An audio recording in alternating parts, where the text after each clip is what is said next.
What's going on, guys? It is the Coaster Battleman here, bringing you my rankings of the Six Flags Great America roller coasters as of 2021. And let's begin. Number 15 is Little Dipper. This is the smallest roller coaster at the park, well, besides another one on this list right up ahead. But Little Dipper, it's a pretty small family wooden coaster, mainly designed for younger riders. It's a pretty cool coaster, pretty historic, and overall, it's a good fit at the park. That's all. Number 14 is Spacely Sprocket Rockets. Even though it is a cloned coaster, and I get that, I prefer this over Little Dipper. And it's a bit more large scale than Little Dipper, but that's why it ranks at 14, but it's not quite as large as the next few coasters on this list. 13 is the Dark Knight, and I used to be a huge Dark Knight hater back in the day, but now I really have reflected, and the Dark Knight, it's a decent ride. The switchbacks are pretty decent, but those closing drops in the second half of the ride are still pretty jerky and annoying. But the ride isn't as bad as I used to think it was, and the ride also has some solid theming. 12th is the Whizzer. This is a classic Schwarzkopf family coaster, the last of its kind. Even though this coaster has a pretty basic layout, it's pretty fun. It has a bobsled style train, which is really cool. The seats are super comfortable. The restraints are good because it's only a seat belt. The first drop is solid. You go through the trees as well. Not quite as much now with Max Force, but it's still a pretty decent ride through the terrain. 11th is the Joker, the SNS 4D Freefly, and the second newest coaster to come to Great America. This is a really inconsistent ride. You can get some crazy rides on this where you flip 6, 7, 8 times and it's awesome, or you flip only once and it's pretty mediocre and boring. So that's why it's at number 11, because of poor consistency. But this is a pretty cool coaster. Definitely a good fit at Great America.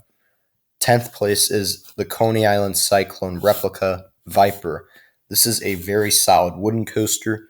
It has some decent helixes, turns, airtime, and the first drop is pretty solid. Overall, this is a very decent coaster. Not the best ride out there, but it is a good fit at Great America.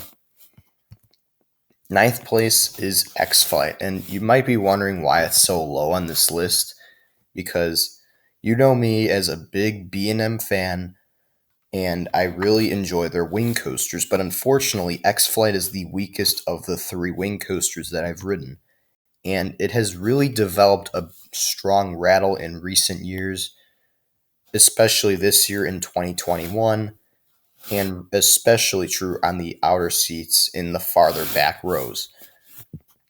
This coaster, I'm not going to discredit it for having good theming and a really good layout, but overall, this coaster has developed a bit of roughness in recent years, so that's why it's at number 9. But it's a really fun layout, really good inversions, and the grand finale, even with the worsened smoothness, is still epic.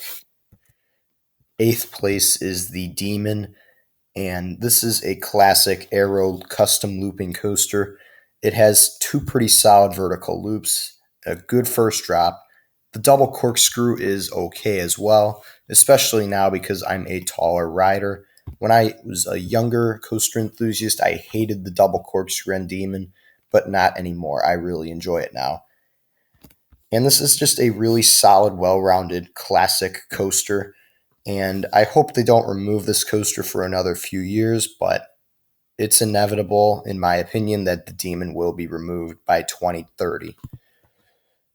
Number 7 is V2 Vertical Velocity. This is an intimate impulse coaster. It has a really intense couple launches, forwards and backwards. It's just a well-rounded coaster and a really fun time. I don't really have anything bad to say about it. It's just a really solid ride. 6th place is Superman Ultimate Flight.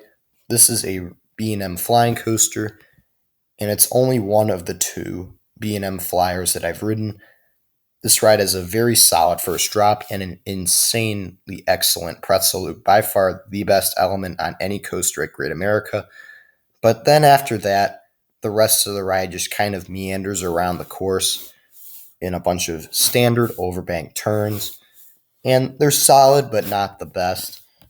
So that's why Superman is at number 6. After that pretzel loop, the layout is kind of just okay.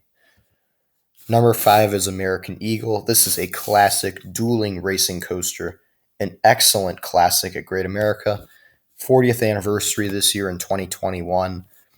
And unfortunately, the red side is the only side that is running this season. But still, both sides, blue and red side, I've rode a bunch of times each, and every time is a very solid experience. The massive helix, you can see it off of the highway. It's really cool, pretty iconic at Great America, and it's just a really fun coaster to ride and a personal favorite of mine at this park.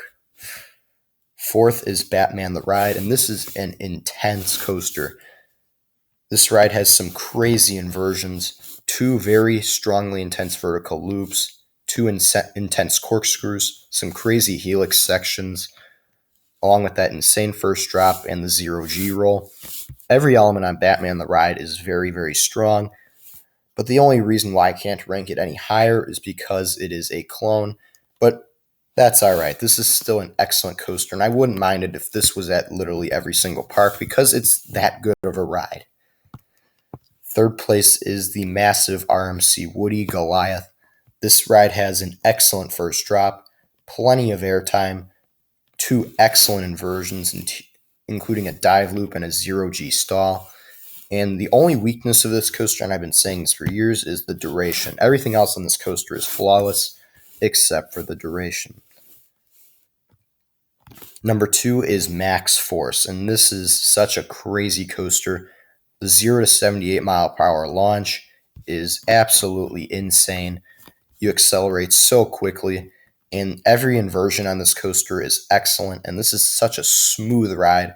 The restraints are excellent, so you can get some really good airtime on some parts of the coaster and some legit hang time on that 60 mile per hour inversion right in between both larger areas of inversions.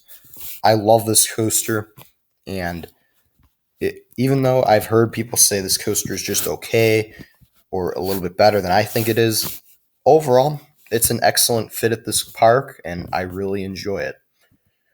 And number 1 is Raging Bull, the B&M Hyper Coaster, which basically has a Giga Coaster layout. It has a bunch of overbank turns, a couple airtime moments, some crazy helix sections as well. Raging Bull has it all, in my opinion, and it has gotten better in 2021. I believe they updated the trains or something like that, and they replaced all the wheels on the train, so that's why it's running a lot better, and the airtime on that first drop is just absolutely insane in the back. I highly recommend back row on this coaster, but front row will also deliver a great ride as well. By far the best coaster at the park. Thank you so much for watching, and as always, stay tuned for more videos.